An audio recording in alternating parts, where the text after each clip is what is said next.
Hey everybody, Jim and Eric here to talk some Star Wars news. My God, it never rains but it pours. Yeah. Gareth Edwards here, director of Godzilla and Monsters, and Gary Whitta, writer of the Telltale Games The Walking Dead, yeah. And Book of Eli and After Earth are teaming up on a Star Wars spinoff officially announced today by Lucasfilm, coming out when? December 16th, 2016. It's not that far away, It really actually, isn't. which means we don't know what the spinoff is. That part was not announced. So let's speculate, shall we? Eric, what do you think? I mean, as far as what movie it is, that's really hard to tell. We've heard so many rumors, and we've heard a lot of the sort of origin story stuff. We've heard Han Solo, Boba Fett, and Yoda thrown about as potential characters for this. Yeah. All seem viable as far as like who would they pick. We were talking before about the fact that we don't think it'll be any of the actors that are a main part of the episode 7 through 9, just scheduling wise, or even the original cast or anything like that. I mean, so yeah, there's been chatter about prequels and origin stories, but Gareth Edwards' background has been he's a visual effects guy himself. Yeah. Everything is digital and it always looks great, and he does love himself the monsters.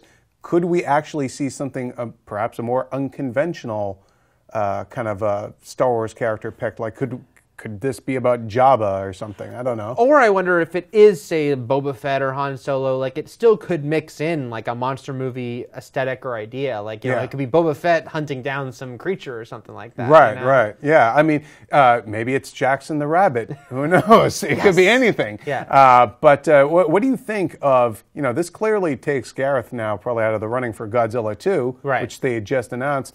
I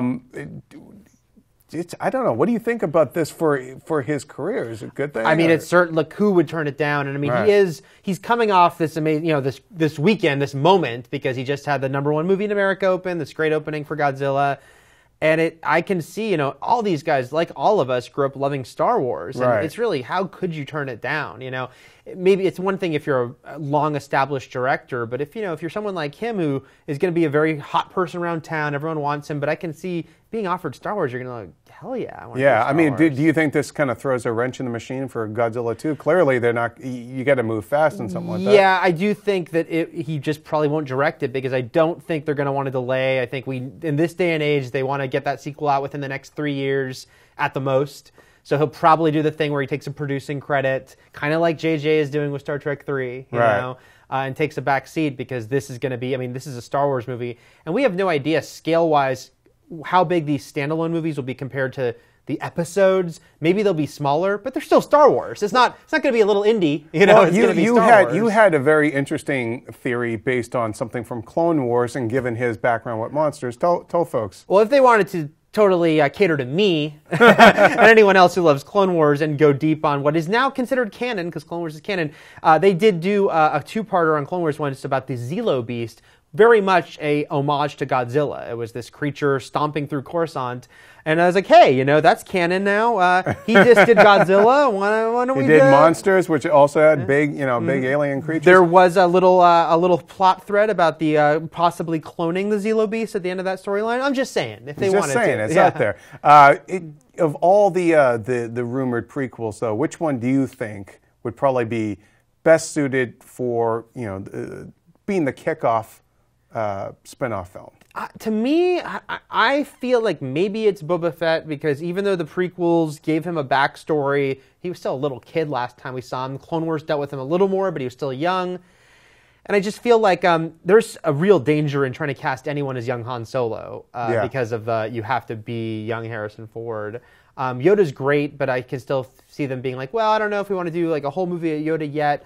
So I feel like Boba Fett, because everyone projects so much on the Boba Fett. That's why some people say he's overrated, because it's like, he didn't do that much in the movies. It's like, well, that's because he looked awesome. Well, and then there's these rumors, too, that, there was one rumored plot line would be that some dude kills the real Boba Fett and then takes his armor and kind of becomes him or whatever. I mean, maybe that'll, maybe that's how it'll play out. Guys, look, it's early times yet. We don't know what spinoff he's doing, but he's doing one. Congratulations to Gareth Edwards, to Gary Whitta. Now, you guys would know him from the Walking Dead game. Do you think that gives you any sort of insight into what type of writer he is, or what sort of... You know, it's hard to tell because he's also done some big movies, and he did Book of Eli, he did After Earth. And he was a video game journalist. A lot of you guys from IGN readers would know him. You know? Yeah, you know, look, as much as After Earth took a lot of heat, who knows, as a movie with a lot of big-name Hollywood players, so I don't know how much we can say he was responsible for that. But The Walking Dead game, what a lot of people praise it for is sort of the emotion it gives and really going deep with the characters. So certainly I think that gives people a lot of hope for this, you know, if he's bringing any of that over to this Star Wars movie to sort of, you know, get into some of that deeper stuff and make you feel a little more, you know, emotional tinge maybe than you might in some of these stories. Awesome. All right, guys, we'll keep it locked here to IGN for more on Star Wars, the spin-offs, everything. Let us know in the comments what movie, which Star Wars spin-off movie you would like to see Gareth do, or maybe you suspect he might be doing. Thanks for watching.